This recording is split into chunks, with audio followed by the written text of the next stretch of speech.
Greetings, salutations, and welcome to After Action. I'm your host, Patrick Kreeger, and I'm joined once again by Matt. What's going on?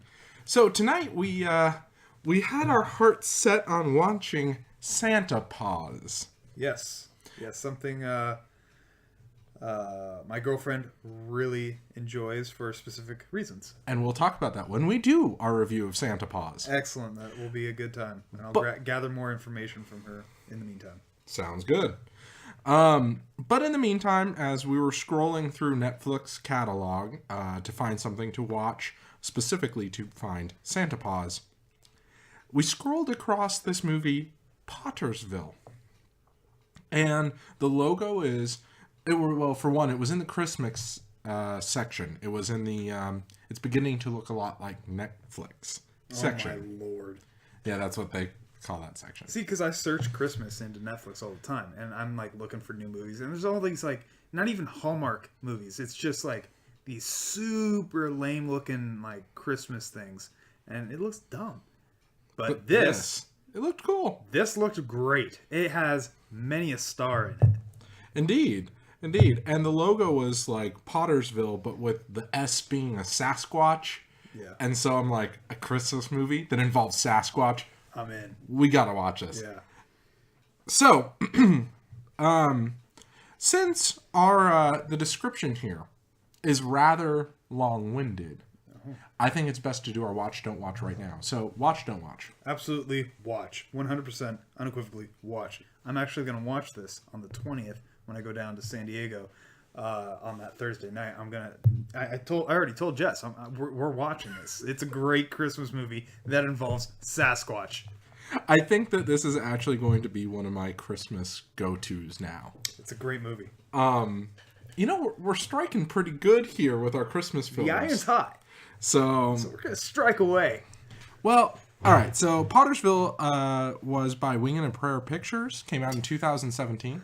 That's a stupid name. It has a very A21 Films feel about it. Okay. The company that did The Lobster, as well as The Green Room.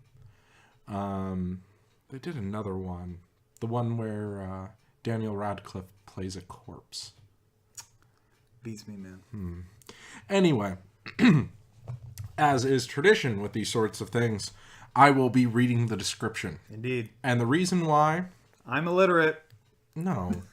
You've heard how much I fumble over my words on these things. The description I always read for the first time, live, with you, dear audience. Oh, yes.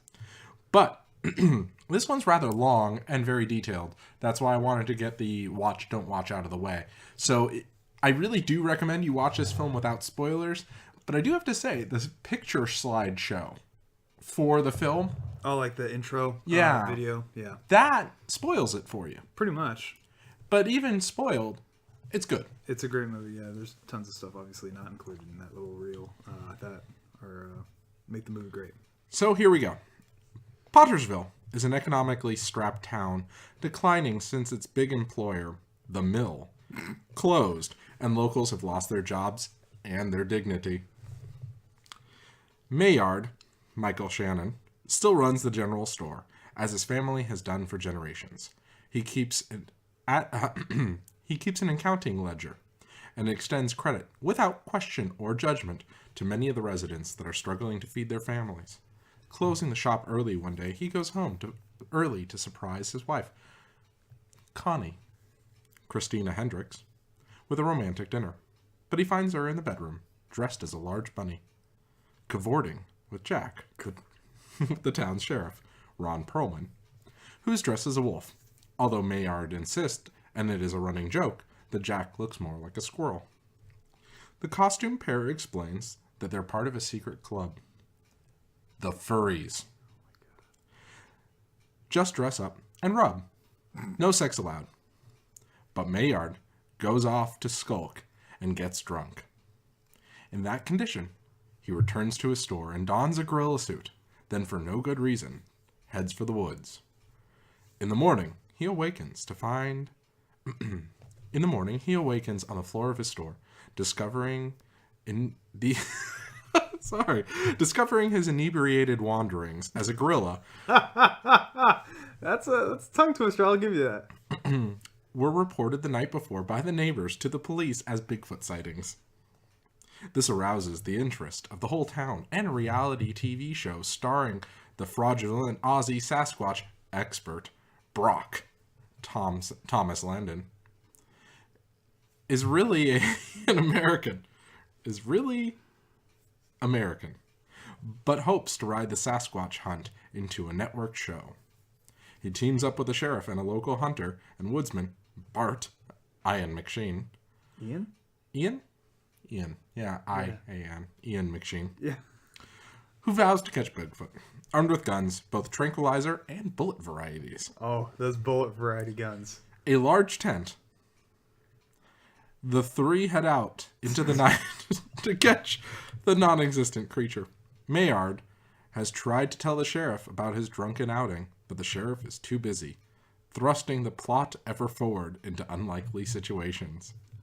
Maillard as Bigfoot feels obliged to continue the charade for the sake of the town's well-being, and gets tranquilized and exposed.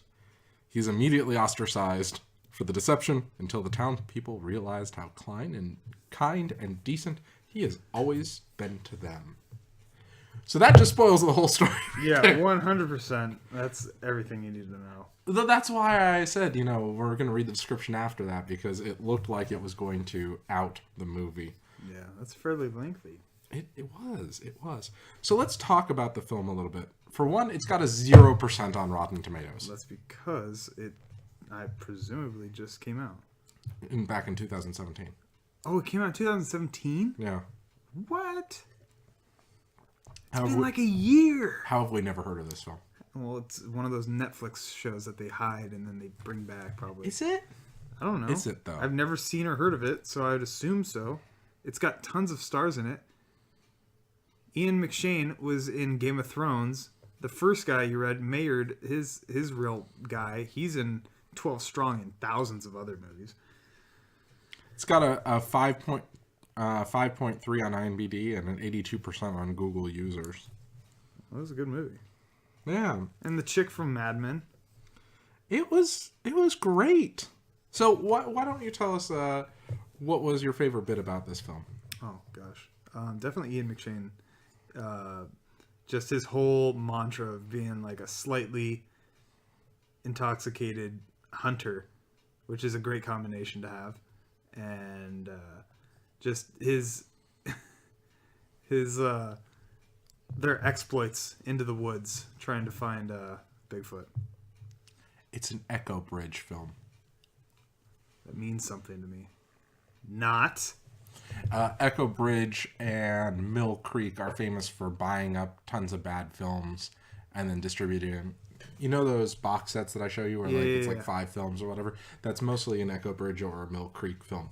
That explains this. It was a direct-to-DVD film, and it's been out on DVD for a year. It just got put on streaming because of... it's a Christmas movie. Yeah. So... There you go. Yeah, so let's talk about some of the characters. We'll start off with your Ian guy. He's a drunk. He makes his own moonshine. Yeah, excellent.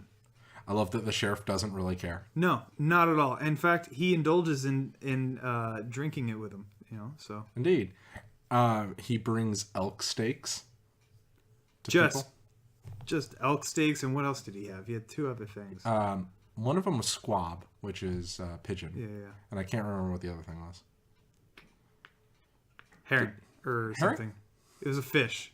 Well, It was either halibut or herring. I think it was. It started with an H.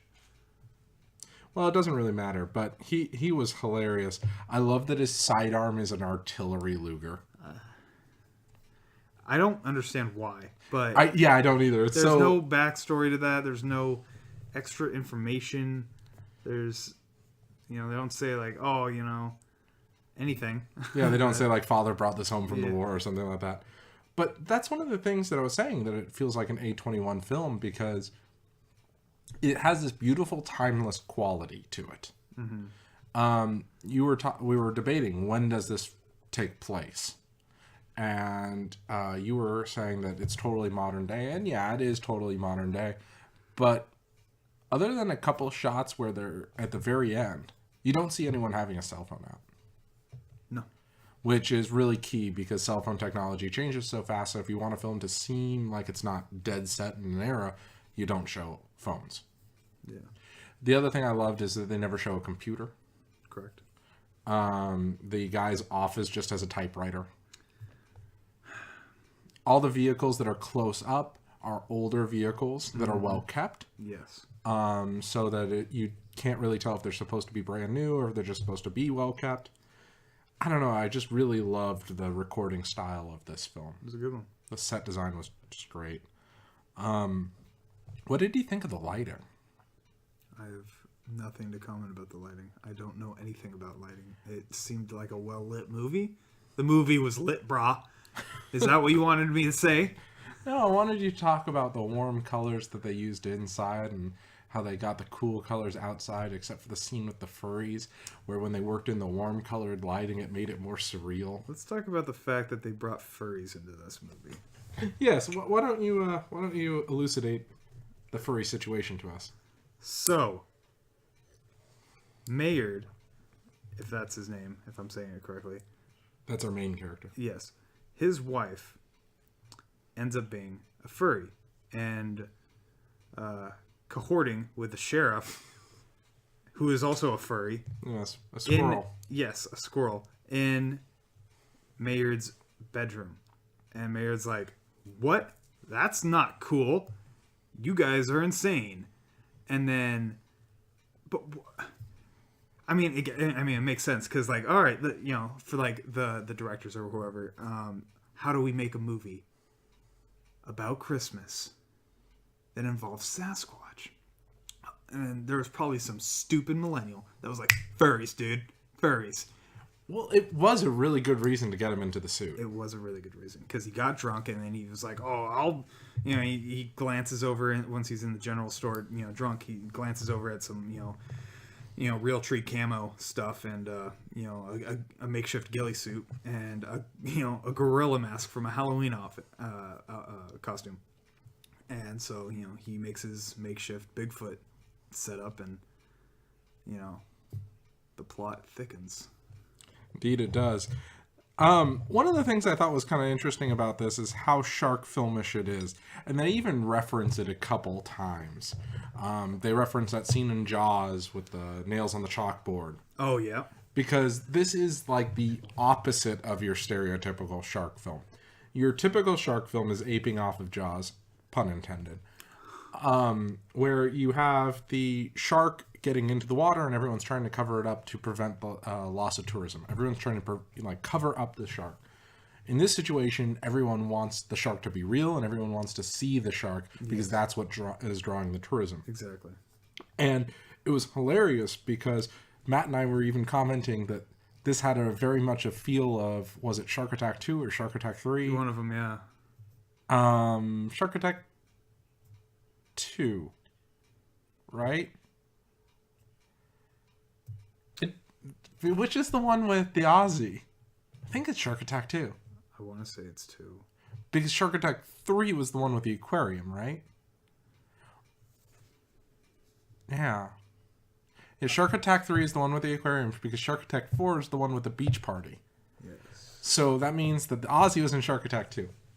Well, anyway, we just had Shark Attack 2 vibes about us because...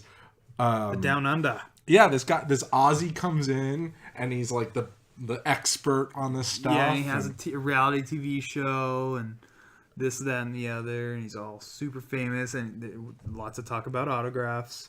Yeah. So, and I kind of expected, based on what we were seeing, because we were kind of getting these shark movie vibes, and this was before the nails on the chalkboard scene. I was kind of thinking like maybe they would actually really run into Bigfoot, and it was just going to turn into a horror movie. That would be cool. But it didn't. Anyway, it was just fantastic. I think that those were the points I wanted to get across. That it's funny, it's like an A24 film, and that it reminded me of Shark Attack 2 and other shark films. Well, I think for other people that would like to, see if this movie is worth seeing or hear if this movie is worth seeing, it definitely is because it's a great Christmas movie that's fun about using another kind of you know, fun topic being Sasquatch, you know, or Bigfoot. You know, it's a fun topic to have a movie about, and without being a horror film, Yeah. it's a Christmas film. And There's- it's humorous. It's, you know, it's probably rated like what, PG? It's got to be PG because there's sexual themes. Yeah. It's got to be PG.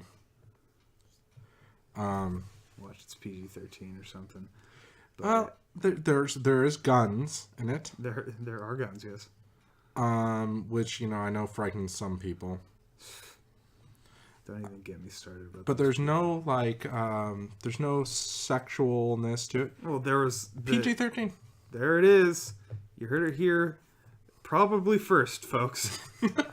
Yeah. Well, you know, we both care about these sort of films, and I've actually been looking for Bigfoot films because I would love to watch those with you. I have a whole collection of them. Excellent.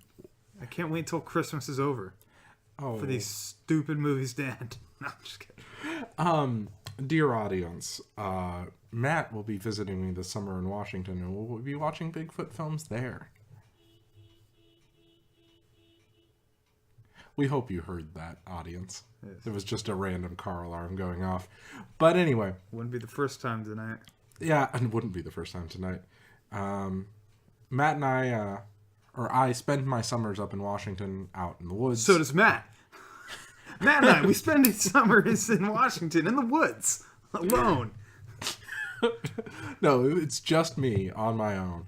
And One man in the woods. I like Bigfoot stuff while I'm out in the woods, so I collect Bigfoot films to watch out there because it's kind of spooky. Yeah, I imagine. So anyway, It's like what Will and I did the other night. I say the other night. It was like a year ago. We decided, oh, you know what would be a good thing to do? Let's watch Paranormal Activity right before bed. well, anyway, that's a bad idea. Let me tell you guys. I mean, I fell asleep because my body's weird, and sometimes I'll sleep and sometimes I won't. But when I'm like, oh God, I'm scared. No, you're gonna sleep. But when I'm like totally calm, need to get up in the morning, nah, man, you're awake all night. But this is a different topic. Yeah, Anyway, we want to stick on the Pottersville subject. I have a couple things to say on this, actually. say it. Say away. Say away. Say away. There's two reviews I want to read of this thing. By who? Common Sense Media and The Hollywood Reporter. Oh my lord.